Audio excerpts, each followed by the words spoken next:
¿Cómo se define un sistema de coordenadas rectangulares? Bueno, el sistema de coordenadas rectangulares divide el plano en 4 cuadrantes por medio de 2 rectas perpendiculares que se cortan en un punto. La recta horizontal se llama eje X y la recta vertical eje Y. Las dos constituyen los ejes coordenados. Bueno, todo eso creo que lo saben ya, que es algo conocido por ustedes, ¿sí? Fíjense que acá está graficado el sistema de coordenadas rectangulares, que son 2 rectas que se cortan de manera perpendicular, ¿está bien? Y que dividen al plano en 4 cuadrantes.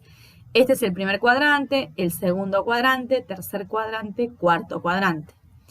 Y estas rectas reciben el nombre de ejes. El horizontal es el eje de las X y el vertical el eje de las Y. Esto de forma general. Después si uno estuviera en un problema, podría ser, no sé, que yo tuviera velocidad en función del tiempo, por ejemplo, un problema en física, y entonces este eje ya no le vamos a poner Y, sino que le pondremos B, y a este eje horizontal, este de las abscisas, en vez de ponerle X, le vamos a poner T. ¿Está bien? Lo trabajaríamos para el problema en particular. No es que sí o sí se tienen que llamar X o Y, pero de manera general, inicialmente, si no estamos en el contexto de un problema, lo llamamos X e Y. ¿Está bien? Sigo con la lectura de la definición. Dice, existe una correspondencia biyectiva entre los puntos del plano y los pares ordenados, X e Y, tal que al origen le asigna el par ordenado 0, 0, y a un punto P un par ordenado X, Y, llamadas coordenadas del punto. X es la abscisa e Y es la ordenada. Quiero pensar que todo esto ya lo saben de antes. ¿No es así? Díganme ustedes.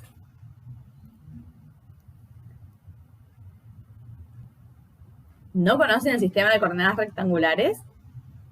¿Nadie? Sí, profe. Sí, ya lo vi. Sí, profe. Lo trabajaron en análisis, me imagino, ¿no? Para graficar funciones. ¿Puede ser? Sí, profe. Okay. Bien. Y también... hemos visto función lineal y cuadrática. Perdón, Diego, algo de cuadrática, pero no escuché bien. ¿Me disculpas?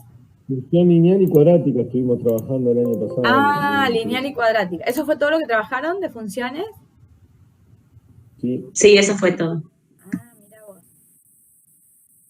vos. Medio poco, pero bueno, lo mismo nos pasó en nuestras materias, ¿no? Se hizo lo que se pudo el año pasado. Bien, pero sí, entonces, por más que trabajaron en la lineal y cuadrática, hasta donde llegaron el año pasado, la situación, sí conocen esta cuestión de los signos, ¿no? Que cualquier punto que esté acá en el primer cuadrante, tanto la primera componente como la segunda van a ser positivas, por eso tienen más acá.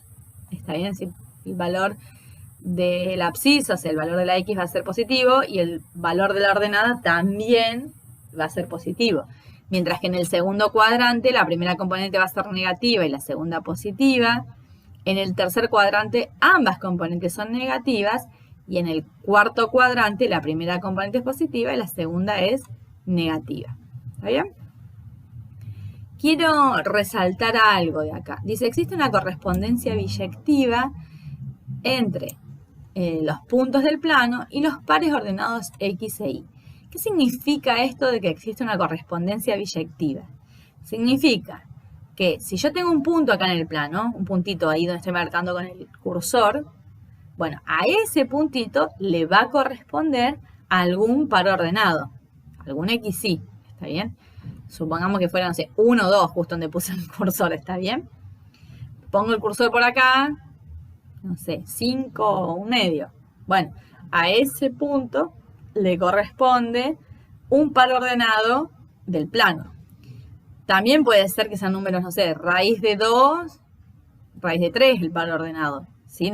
Yo justo mencioné 2 ejemplos donde los números eran enteros, pero no necesariamente. ¿Sí? Porque justamente estamos en todo el plano. Podría estar pi, no sé, un cuarto, qué sé yo.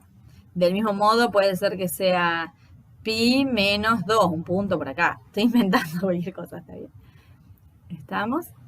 Ahora, si yo tengo un punto del plano, sé que a ese punto le corresponde un par ordenado. Y viceversa, porque dice existe una correspondencia biyectiva. Entonces, si yo conozco un par ordenado, a ese par ordenado se le corresponde un punto en el plano. ¿Está bien? ¿Sí? Eso significa que hay una correspondencia biyectiva entre puntos y pares ordenados. ¿Está bien? Ok. En símbolos, ¿sí? ¿Cómo representamos estos en símbolos? Bueno, R2 es el conjunto de los X, Y, tal que X pertenece a R y el Y pertenece a R. Esto lo estábamos charlando en álgebra 2, con los que hacen, bueno, álgebra lineal se llama ahora, con los que están haciendo también álgebra lineal. Esto lo estábamos charlando el otro miércoles. R2, ¿qué es? Es R por R, es decir, es el producto cartesiano de los reales con los reales. ¿Está bien? ¿Y qué hay adentro de un producto cartesiano? Bueno, hay pares ordenados, donde la primera componente pertenece al primer conjunto y la segunda componente pertenece al segundo conjunto. Como es R por R, entonces la primera componente pertenece a R y la segunda componente pertenece a R. Esto lo estuvimos repasando el miércoles en álgebra 2, el producto cartesiano. ¿Está bien? Y esto es eso, esto es un producto cartesiano. R2, ¿qué es? Bueno, ¿qué es R2? Bueno, es R por R. R por R, ese por es producto cartesiano, ¿está bien? Entonces el conjunto de todos los pares ordenados X, Y, tal que X es un número real y el Y también es un número real. Y acá tenemos un ejemplito, unos puntitos, el 3,2 y el menos 2. 1,5 creo que dice, lo chequé tanto que no lo alcanzo ni a ver. Bueno, un ejemplo de pares ordenados y puntos del plano. ¿Hasta acá vamos bien, chicos? ¿Estamos claritos? Sí, profe. Muy bien. Sí, profe. Cualquier duda que les surjan, por favor, pregunten con total confianza, ¿sí? Bien, vamos a la primera proposición. ¿Cómo vamos a calcular la distancia entre dos puntos del plano? Ahora ya no vamos a hacer como hubiésemos hecho en geometría, en la otra geometría que tal vez hubiese sido medir esta longitud, ¿sí? No, acá lo vamos a hacer de manera analítica, teniendo en cuenta las componentes de cada uno de los pares ordenados. O sea, yo tengo el punto P1 y el punto P2, como muestran en el gráfico. Bueno, este P1 tiene componentes X1 y 1, y este P2 tiene componentes X2 y 2. Y voy a trabajar en base a eso. ¿Está bien? Ahora nosotros todo lo que vamos a trabajar de ahora en más va a estar relacionado con los pares ordenados. Y después cuando pasemos al espacio, un poco más adelante, bueno, van a ser ternas, X y Z. ¿Está bien? Y todo vamos a trabajarlo en los sistemas de coordenadas rectangulares. Entonces dice la proposición o propiedad, ¿no? Número 1. La distancia entre dos puntos, P1 de componentes X1 y 1 y P2 de componentes X2 y 2, es, bueno, la distancia de P1, P2, está en la notación, es la raíz cuadrada de X2 menos X1 al cuadrado más Y2 menos Y1 al cuadrado. Esta fórmula, uy, me tomó cualquier cosa, esta fórmula, la que acabo de leer, ¿la conocen ya de antes? Sí, ¿Sí? Okay. la vimos el año pasado también. Buenísimo. Sí, generalmente pasa eso, que en análisis ya la vi. Bueno, mejor si la conocen, lo que vamos a hacer ahora es demostrar que es válida. ¿Sí? Que esta fórmula siempre me sirve para calcular la distancia entre dos puntos. ¿Estamos? Y fíjense que les puse la notación, 3 opciones de notación, por si buscan en algún libro. Nosotros vamos a usar la primera, ¿sí? La distancia de P1 a P2. ¿Sí? O de A, B, de la letra que sea, no importa el nombre que tenga el punto. Pero vamos a usar esta notación. No, no puedo hacer eso. Porque tengo una marca de agua abajo que me toma eso. Bien, entonces vamos a usar esta. D y entre paréntesis los puntos, que es la que puse acá inicialmente. Bien. Bueno, para demostrar esto nos vamos a basar en el gráfico. No es la demostración del gráfico, pero sí nos permite visualizar la situación. ¿Está bien? Entonces vamos a marcar en un sistema de coordenadas rectangulares estos dos puntos cualquiera. P1 de componentes X1 y 1 y P2 de componentes X2 y 2. Fíjense, no sé cuánto valen, ¿sí? Son cualquier punto. ¿Está bien? Por eso le llamamos X y a ambos y distinguimos uno del otro poniéndole un subíndice. X1 y 1 para el punto P1 y el sub 2, o sea, X2 y sub 2 para el punto P sub 2. ¿Estamos? Y vamos a construir, como estamos en geometría, podemos hacer construcciones, un tercer punto, el punto Q, este que está acá, Y este punto no es cualquiera, sino que sus componentes son x2 y 1. ¿Está bien?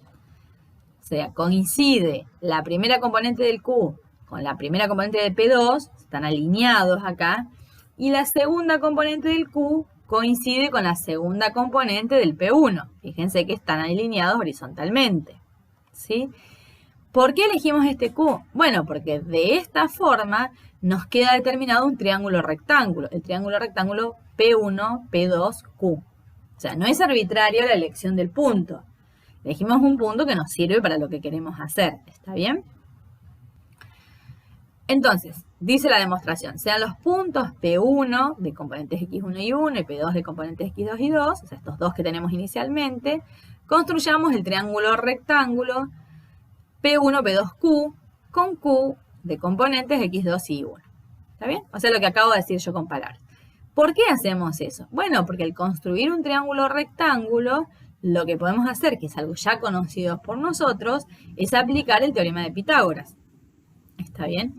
Entonces aplicamos Pitágoras y vamos a decir, bueno, esta hipotenusa al cuadrado va a ser igual a la suma de estos catetos al cuadrado.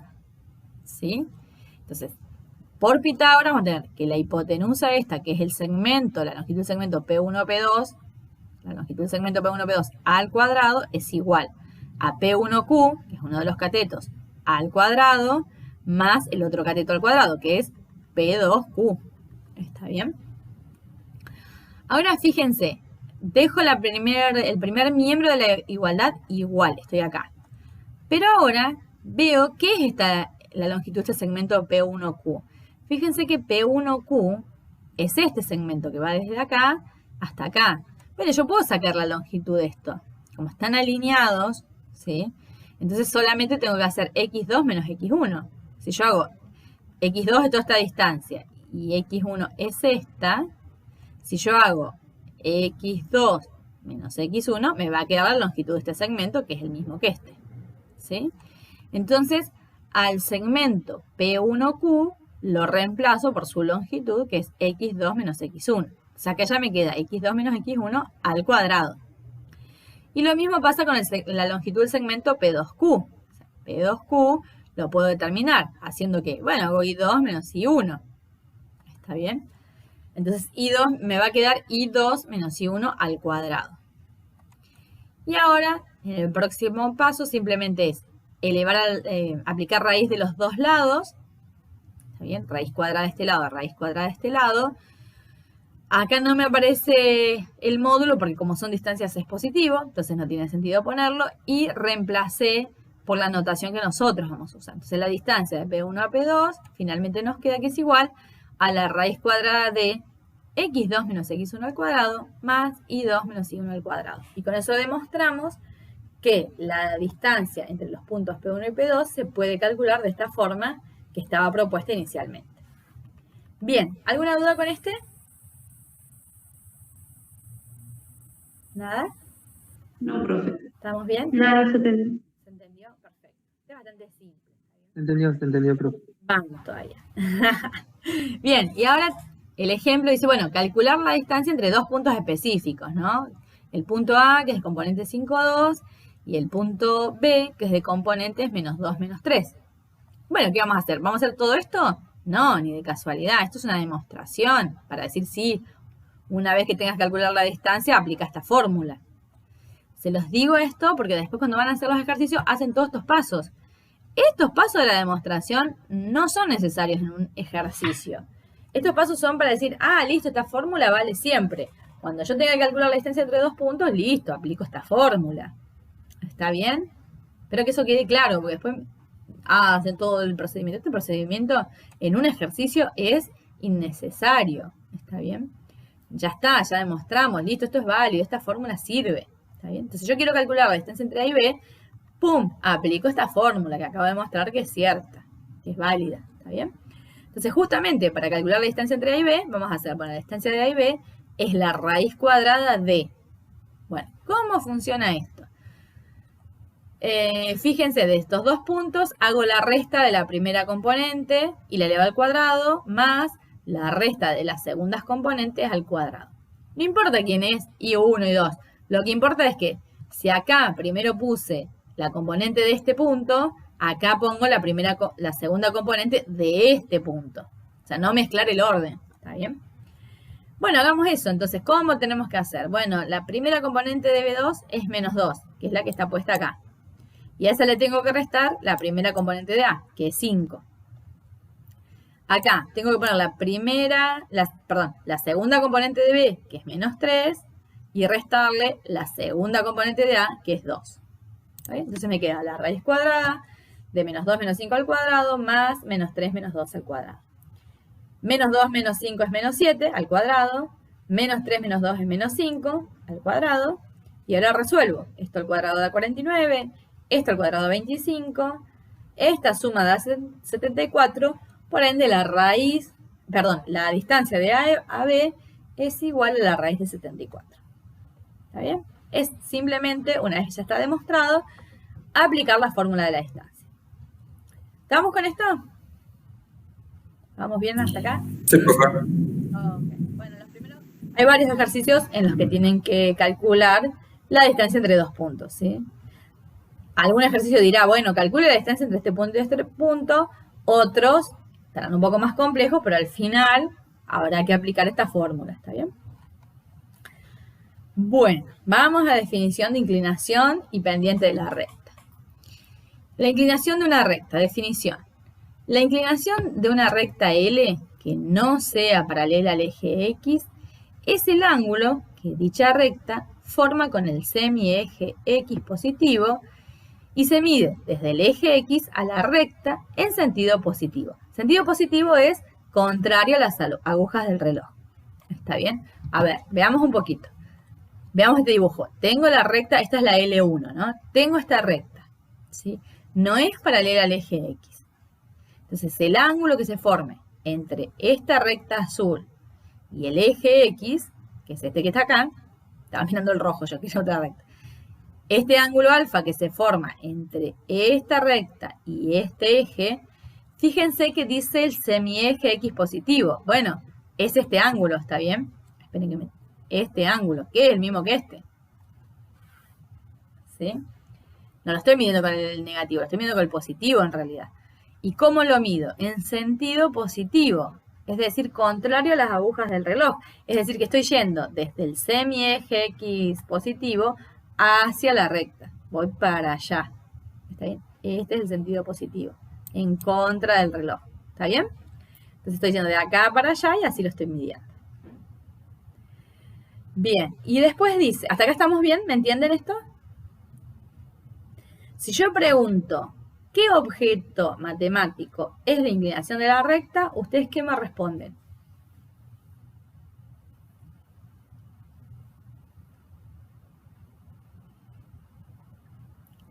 Se las voy a preguntar. ¿Qué es la inclinación de la recta? ¿La pendiente? No. Fíjate que acá no hablamos de pendiente. De hecho, pendiente viene abajo. Ah, bueno. ¿Sí? Sí. Hay una relación entre las dos, es cierto. Que ya la vamos a ver, está bien. Pero la pendiente y la inclinación son dos cosas distintas. ¿Está bien? Fíjense, la inclinación de una recta, bla, bla, bla, es el, acá lo dice, es el ángulo, que bla, bla, bla, bla, bla. O sea, ¿qué cosa es la inclinación? Es un ángulo. ¿Está bien? Entonces, la respuesta a esa pregunta, ¿qué es la inclinación? La respuesta es un ángulo. Ahora yo te pregunto, ¿cuál ángulo? Bueno, el ángulo, siempre y cuando la recta no sea paralela al eje X, el ángulo que se forma entre el semieje de las X positivos y se mide en sentido positivo. ¿Queda claro eso? Sí. ¿Sí? Sí. ¿Qué es la inclinación? Un ángulo. ¿Estamos? Eso remárquenselo, ahí anótenlo. Bien, si la recta L es paralela al eje X, que es lo que no podía pasar acá, su inclinación es 0 grados. Fíjense, la recta roja que está acá, que es paralela al eje X, ¿está bien? No se me forma un ángulo entre estas rectas, porque al ser paralelas nunca se tocan, ¿está bien? Entonces, ¿qué ángulo se va a formar? Para tener un ángulo nosotros necesitamos que las rectas se corten, ¿está bien? Que haya un punto de origen de la semirrecta, que es el vértice del ángulo. Ahora, si las rectas son paralelas, es decir, que nunca se cortan, no hay un punto de contacto. ¿Está bien? Entonces, en ese caso, en que tengamos rectas paralelas, vamos a decir que su inclinación es de 0 grados. ¿Está bien? Bueno, y entonces lo que nos va a pasar, que alfa, que es la inclinación de la recta, porque es un ángulo, la inclinación es un ángulo que está entre 0 grados y 180 grados.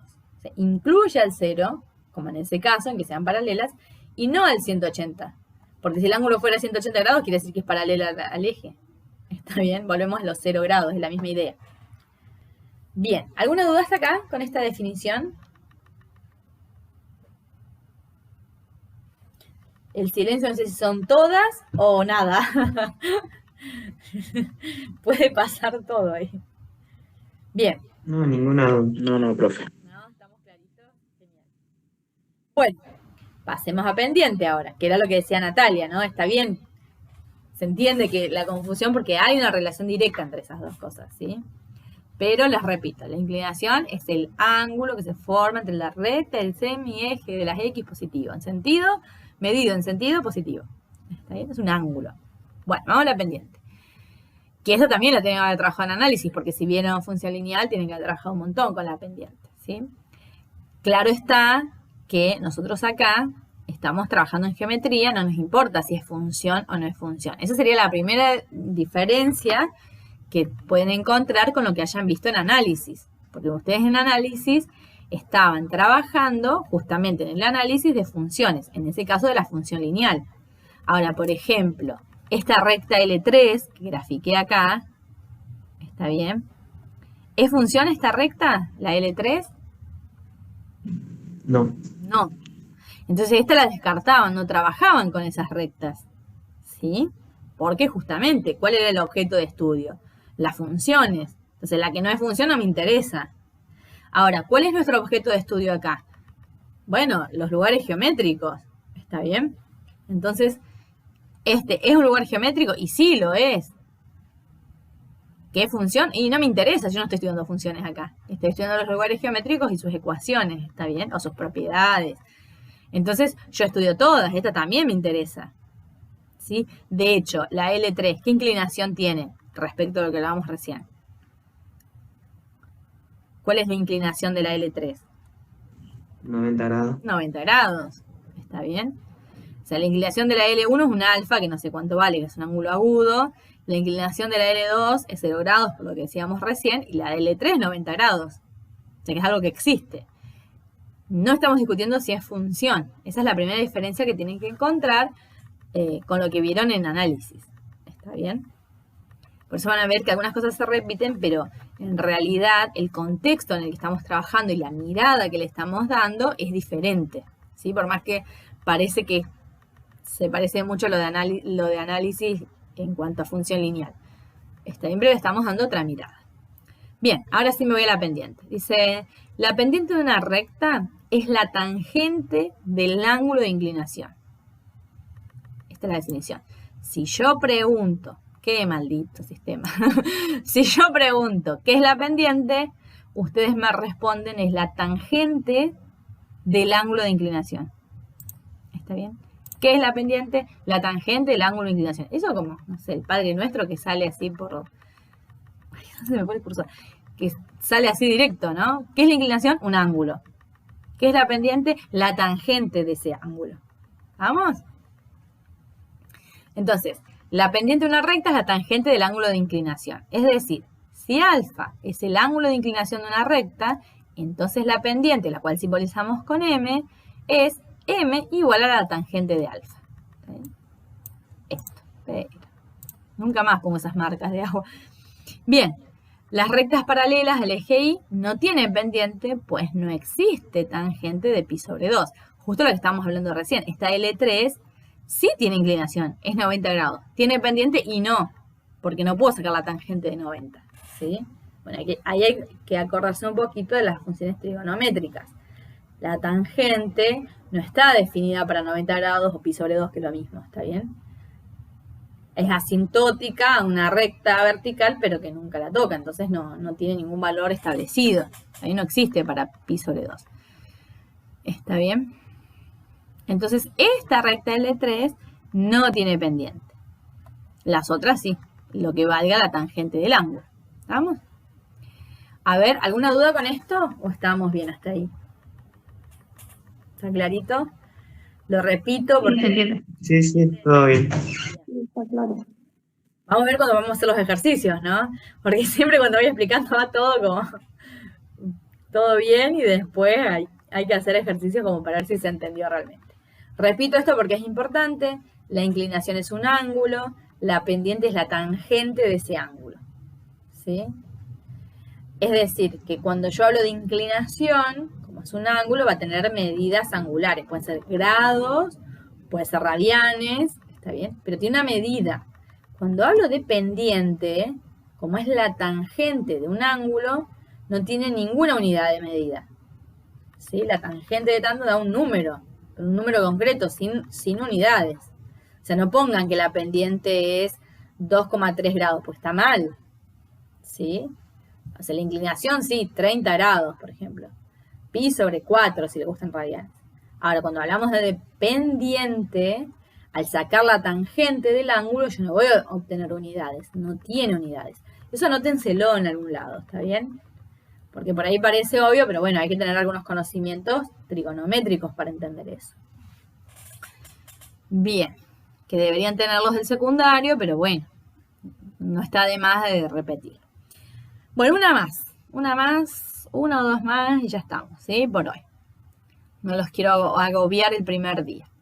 Otra propiedad que la deben conocer, cómo se calcula la pendiente de una recta dado 2 puntos. ¿Está bien? Seguramente lo han trabajado, porque si trabajaron la función lineal, necesitaban encontrar, seguramente han trabajado la función lineal donde tenían que buscar la pendiente y la ordenada al origen. Me imagino que han hecho algo de eso. Y una de las formas de encontrar las pendientes es que me den 2 puntos y hago una cuentita, aplico una fórmula y con eso tengo la pendiente. Bueno, nosotros vamos a hacer ese tipo de ejercicios también acá, ¿está bien? Pero bueno, lo vamos a poner como una propiedad con su demostración y una vez que lo tenemos demostrado, vamos a usar esa fórmula con total libertad, ¿sí? Entonces, esta proposición número 2, esta propiedad número 2 dice que la pendiente de la recta, dado 2 puntos P1 de componentes X1 y 1 y P2 de componentes X2 y 2, es M igual a I2 menos I1 sobre X2 menos X1 con X1 distinto de X2. Esta condición no puede faltar. Error grave, ¿sí? ¿Por qué? No me puedo saltear esta condición. ¿Por qué? Porque si no acá abajo me podría quedar un 0. Y la división por 0 no está definida. Entonces yo tengo que evitarme que eso me pase. ¿Está bien? Entonces no pueden ser estos dos iguales. Tienen que ser distintos. ¿Está bien? En caso que sean distintos, siempre la puedo calcular usando esta fórmula. Bien. ¿Y qué vamos a hacer? Bueno, lo vamos a demostrar. Vamos a decir esta fórmula es cierta. Pero después, voy a repetir eso también para que no caigan en errores. Cuando tengan que hacer un ejercicio en los que se le den 2 puntos, ustedes tienen que calcular la pendiente de la recta que pasa por esos 2 puntos, no van a hacer todos estos pasos de la demostración. Van a aplicar esta fórmula, que para eso estamos demostrando que es cierta. Aplican la fórmula y listo, se resuelve el problema. ¿Está claro eso, chicos? Sí, Sí. profe. Ojo con meter la pata después con eso. Lo retaba de antemano, por las dudas que vayan a meter la pata. Bien, recuerden que las demostraciones solamente es para asegurarnos que esa fórmula sirve y que la podemos aplicar. Siempre y cuando los X1 y X2 sean las componentes, la primera componente sean distintas.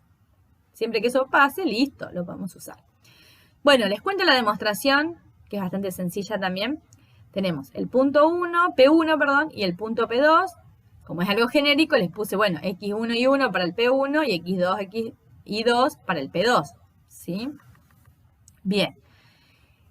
Que son 2 puntos de la recta L a la que le queremos calcular el valor de la pendiente.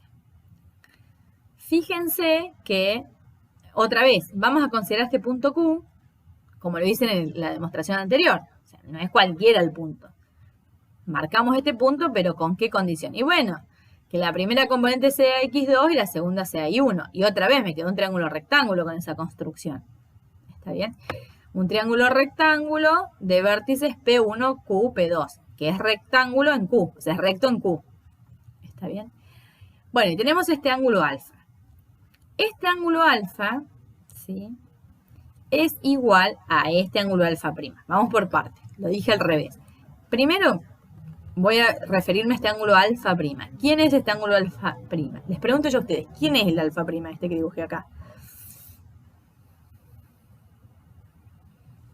Es el ángulo de la inclinación. Es la inclinación, muy bien 10, Lucas. Es la inclinación, es lo que expliqué hace un ratito, ¿está bien? ¿Por qué es la inclinación? Bueno, porque es el ángulo que va desde el semieje de las X positivo a la recta, en sentido positivo. ¿Está bien? Entonces, este ángulo alfa prima es la inclinación de esta recta. ¿Está bien?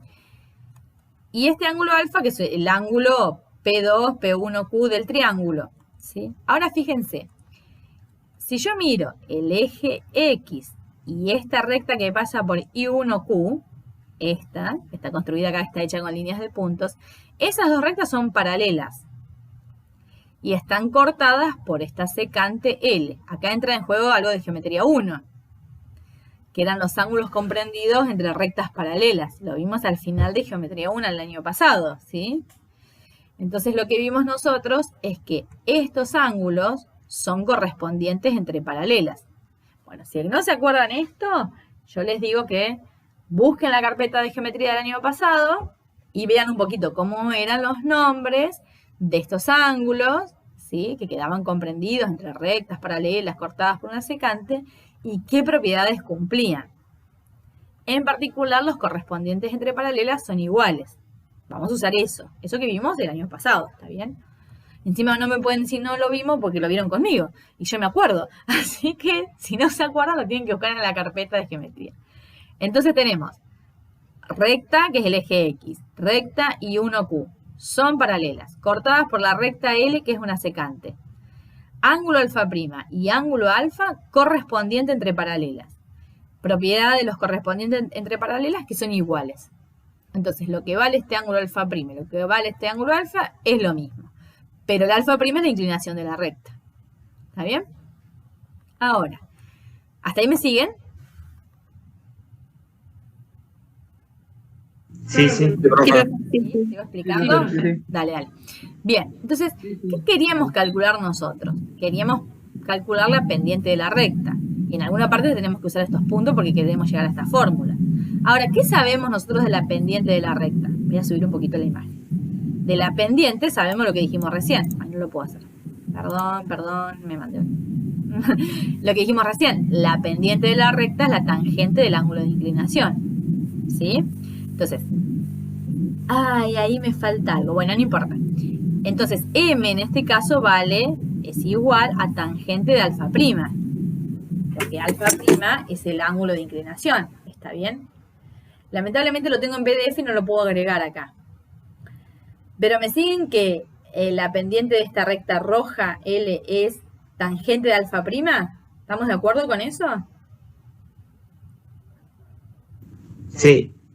Sí. Bien, porque el alfa prima es el ángulo de inclinación. Ahora, como el alfa y el alfa prima son iguales, por lo que decimos recién son correspondientes, si yo digo tangente de alfa prima es lo mismo que decir tangente de alfa, porque los ángulos miden lo mismo. Supongamos que el alfa prima mide 30, el alfa también mide 30. Entonces la tangente de alfa prima, que es 30, es la misma que la de alfa, que también es 30, ¿sí? Entonces acá me comí, tendría que haber puesto M igual a la tangente de alfa prima igual a tangente de alfa. No lo puedo agregar acá porque no tengo editor de PDF, ¿sí? Y no lo tengo en Word este archivo, así que bueno, lo tengo así. Está bien, de última se los cambio en el teórico que subí en el aula, les corrijo ese detalle, ¿sí? Para que quede más claro todavía. Bueno, entonces estamos de acuerdo que la tangente de alfa prima es igual a la tangente de alfa y que eso es la pendiente de la recta. ¿Está claro eso? Ok. Entonces tengo que M, o sea, la pendiente de la recta es igual a la tangente de alfa. Ahora, si yo hablo de la tangente de alfa, de este angulito acá, la tangente de alfa es cateto opuesto sobre cateto adyacente. Eso por razones trigonométricas, ¿no? La tangente de un ángulo es cateto opuesto sobre cateto adyacente. ¿Sí? ¿Qué es lo que puse acá? Cateto opuesto sobre cateto adyacente. Ahora, ¿el cateto opuesto quién es? Y el cateto opuesto es el segmento P2Q. Eso es lo que puse acá. El cateto opuesto es P2Q. ¿Y el cateto adyacente quién es? Y bueno, es este que está acá. ¿Quién es? P1Q. Lo reemplacé. P1Q. Entonces me está quedando que M, la pendiente de la recta, es el segmento P2Q sobre el segmento P1Q. Pero es la longitud de este segmento. Ahora, P2Q, ¿cuánto mide este segmento? Bueno, igual que en la demostración anterior, esto mide I2 menos I1, que es lo que puse acá arriba. Y el P1Q, que es el segmento que está acá abajo, ¿cuánto mide? Y bueno, lo mismo que antes, X2 menos X1, que es lo que reemplacé acá abajo. Entonces llegamos a que la pendiente de la recta L, que pasa por el punto P1 de componentes X1 y 1 y el de P2 de componentes X2 y 2, es igual a I2 menos I1 sobre X2 menos X1, que era lo que queríamos probar acá. ¿Está bien? Inicialmente tomé el X1 y el X2 distintos, se ve en el gráfico que son distintos, porque acá está el X1 y acá está el X2. ¿Está bien? Lo podría haber aclarado, no lo hice, pero bueno, si no se verifica esa, no puedo hacer nada. ¿Estamos? Bien, ¿quedó claro este? Sí, sí. ¿Estamos? Sí, profe. Bueno, me parece que por hoy voy a llegar hasta acá con esto. ¿Sí? Voy a abrir un segundito la Profe, yo le quiero hacer una consulta. Dime. ¿En cuál estoy? El punto Q, Sí. ¿sí? ¿De dónde sale? Pero lo pongo yo, lo construyo. Viste que nosotros en geometría un artilugio que podemos hacer en las demostraciones es construir algo. Nosotros el año pasado construíamos cosas cuando queríamos demostrar. Agregábamos una recta, Sí. qué sé yo, dibujábamos separados los triángulos, teníamos ese artilugio que podíamos graficar. Este lo propongo yo. ¿Y cómo hago? Y bueno, porque me conviene, lo elegí. Ahora, ¿existe este punto? Y sí, porque le pongo la primera componente, fíjate que hasta gráficamente lo podemos ver que existe. Le pongo la primera componente de uno y la segunda del otro, y bueno, es un punto que va a estar. Recordemos que inicialmente dijimos, para cada par ordenado existe un punto en el plano. Entonces, este punto existe, ¿está bien? ¿Cómo lo elegí? ¿Por qué elegí ese y no otro? Y bueno, lo elegí por viveza criolla, si querés. Porque me armé un triángulo rectángulo y puedo trabajar con cosas conocidas. ¿Está bien? Sí, perfecto. ¿Sí? Un ejercicio que se puede hacer, que está bueno para que les aclare un poco, es poner todo esto en los otros cuadrantes y ver cómo lo harían. ¿Está bien? A ver si funciona. Pues esto es una demostración general. Que lo haya puesto en el primer cuadrante es indistinto. Debería funcionar en todos porque estoy diciendo que vale la generalidad. Entonces yo los invito, por si no lo entienden, si les queda alguna duda, intentar hacer esta demostración pero poniendo los puntos en otro lado. En el segundo cuadrante, en el tercer cuadrante, en el cuarto cuadrante, uno en el tercer cuadrante y otro en el primero. No sé, moverlo esto y a ver qué pasa con esa demostración. ¿Está bien? Sería un ejercicio para entender mejor qué pasa con la demostración. Más allá de la explicación que yo di. Claramente después nosotros en los ejercicios nos vamos a quedar con aplicar la fórmula.